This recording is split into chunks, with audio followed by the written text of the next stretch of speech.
What's going on, everyone? It's Short Rifle here. In today's video I wanted to review the hand cannon called the Thorn. You actually get this hand cannon from completing a light in the dark exotic bounty. This weapon has quite a bit of interesting facts to it, so to start it off, this weapon was supposedly created by a guy named Dredgen Yor. Now stick with me on this, guys. This may seem a little bit over the top, like why are you telling me all this information? But it's actually pretty freaking awesome, and a lot of people don't know the backstory of this weapon. And not to mention, pretty much all exotics have a little bit of a backstory to them.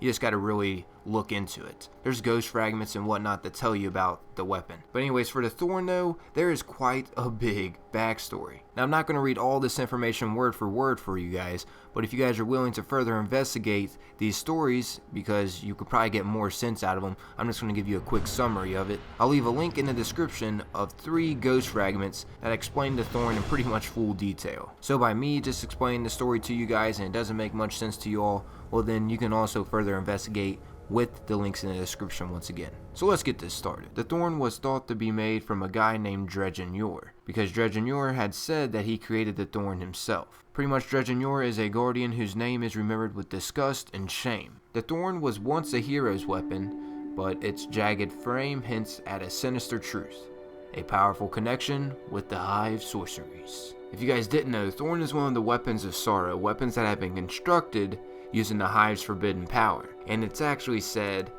that the Thorn was once a rose. And no, I'm not talking about the song either. The Thorn used to be a rose, but the darkness consumed the wielder and the rose turned into the Thorn. There's actually a ghost fragment that you can pick up. It is read in this ghost fragment: in that cool evening air, as dust was devoured by night, the nobleman ceased to exist. In his place another stood. Same meat, same bone, but so very different. The sole forebear and the last descendant of the name Yor. In his first moments as a new being, he looked down at what once used to be a rose. He then realized for the first time that it held no petals, only the jagged purpose of angry thorns. So that's kind of crazy. I'm not going to read all this for you, but to sum it up, basically he was once alive and feeling like a hero, and then the Hive slowly used their forbidden power. He became dark. Pretty much he was getting eat up inside with different emotion, such as sadness and whatnot. It's pretty crazy. That is one of the reasons why it is actually the weapons of sorrow. And as I said before about this weapon being the weapons of sorrow, that's what I mean. Dredgen Yor was actually feeling a deep distress while being consumed from the Hive's forbidden powers. Whichever those powers might be. I don't know. But still, yeah, that's how it played out. It was once something alive and now it's turned into this, a death-making machine. It's beautiful in a way, don't get me wrong. And a little backstory from the Destiny PD on who Dredgen Yor was. He was actually a hunter and the last known carrier of the exotic hand cannon Thorn, which he claimed to have created himself. He was once regarded as a heroic guardian and was unstoppable in the Crucible, but he delved into the dark of the Hive and eventually turned against his fellow guardians, murdering, I might butcher these words, Pahanin, Errata, Thalor, and at least 3 other people. But those people's names are not listed, so therefore they're not significant. Boo-hoo, 3 other people. I'm just kidding, but for real though. For some reason, those 3 names are the only thing that is identified in the Destinypedia.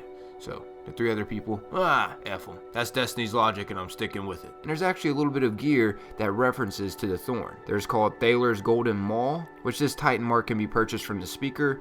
And the description reads, the legendary mark of Thalor, a victor in the Crucible. Anyways, there's also a reference to the creator of Thorn, which was Dredgen Yor. And there's actually a rare cloak that has a reference to him called the Cloak of Dredgen Yor. And the description actually reads, before he murdered Pahanin, Dredgen Yor ruled the Crucible, the notorious Thorn at his side. So starting that off, you guys can now see that the Thorn is going to be no joke in the PvP. As for the PvE, I mean, it's alright. It's not a preferable exotic weapon to use in PvE, but something a little useless but you might find kind of useful. You can actually shoot the shields of the Cabal and you can still do damage on them. And not to mention, you can shoot the ships and the Aurora effect will affect the whole ship. But as far as my knowledge, you can't blow up the ship whatsoever. But you can, I do know for a fact, shoot off the gun turrets. But yeah, that's about it for the Thorn in PvE. This weapon is mainly to be used in the PvP section, in the PvP world. And as also for the PvE section goes, there was a buff to increase the Mark of the Devourer's effect on PvE enemies. And not to mention there was also a buff in the PvP world where you shot an enemy and the screen is just now crazy. It's all green. It's useful because your opponents get annoyed, and it's also harder for them to land a shot on you just because their screen is all different. And also, you guys might want to know the Mark of the Devourer perk lasts for 5 ticks after the most current shot. So the effect does not stack. A lot of people actually think the Thorn's effect stacks. The more you shoot at it, the more longer that Mark of the Devourer effect is going to last. That's not true. It lasts for 5 ticks, and then you can shoot again, and that shot will last for another 5 ticks, etc, etc. But yeah, the perks on this is Accurized Ballistics, Field Choke, Aggressive Ballistics, and I go with Aggressive Ballistics just because of the more recoil, more stability, the better the gun in my opinion. But then again, a lot of people do quite well with the Send It perk instead of the Perfect Balance perk on this weapon, so don't take my word for that. It's all according to preference. Actually, now that I think about it, I would prefer Send It on this weapon rather than Perfect Balance. I mean, the kick to the weapon really doesn't mess up my gameplay that much. Anyways, this hand cannon also has the Final Round perk, which is an amazing perk, especially for hand cannons, and this only has 9 shots in the hand cannon. It was boosted in a recent buff from 6 shots to 9 now, but 9 is a pretty good number, especially for this kind of hand cannon. Anyways, out of the 3 perks, go Snapshot, Send It, and Perfect Balance. There is a fine line between Send It and Perfect Balance.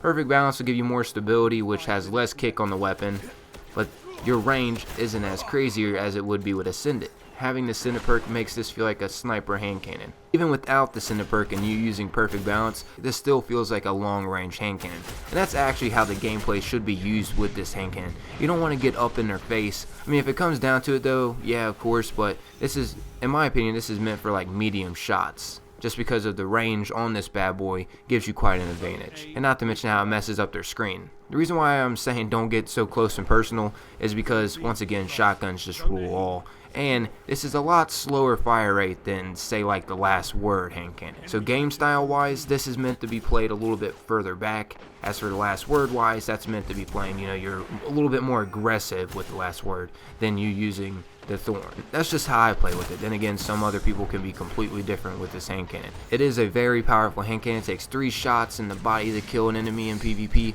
and 2 shots to the dome piece to kill someone in PvP. The damage over time with this weapon is what makes this weapon so unique.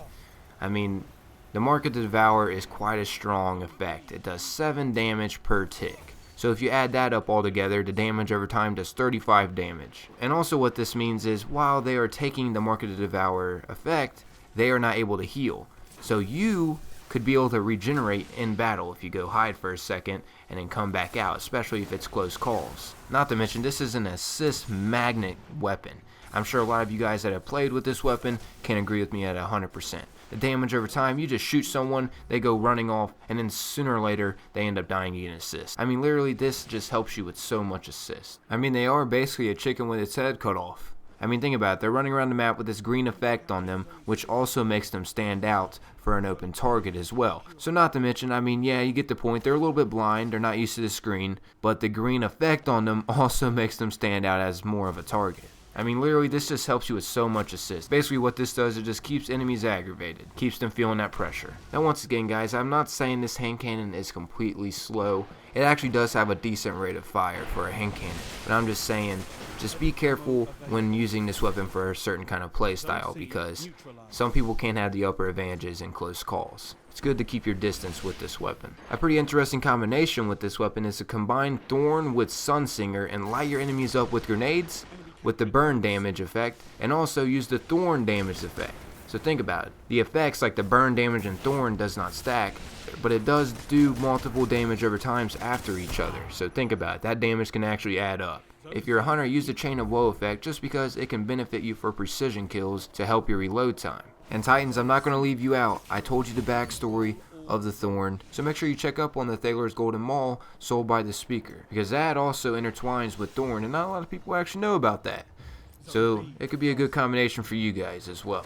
Titans, you already know you guys do some heavy damage with the Fist of Panic. I'm telling you guys right now to wrap up this video, if you are a fan of the PvP world, then you want to get your hands on this hand cannon just because it is absolutely amazing. And believe it or not, a lot of people actually look down this weapon. Like when they get it, they don't really play with it that much. But this weapon, once again, is amazing. I'm sure some of you guys have went against it in the PvP and have found yourself, you know, taking shots, taking a lot of damage from it, or even maybe getting a lot of kills against the weapon. So you guys understand the power of this weapon if you went up against it. Well, at least if you went up against someone that's a little bit skillful with a hand cannon. This weapon is no joke, everyone. I highly recommend it. This is actually in my top 5 weapon choices in Destiny, for PvP anyways. As always, please remember to leave a like. It's much appreciated. Hope you guys look forward to more of these weapon reviews, and once again, I hope you guys enjoyed the video. I'm out of here though. Remember to stay safe and don't sleep in pee.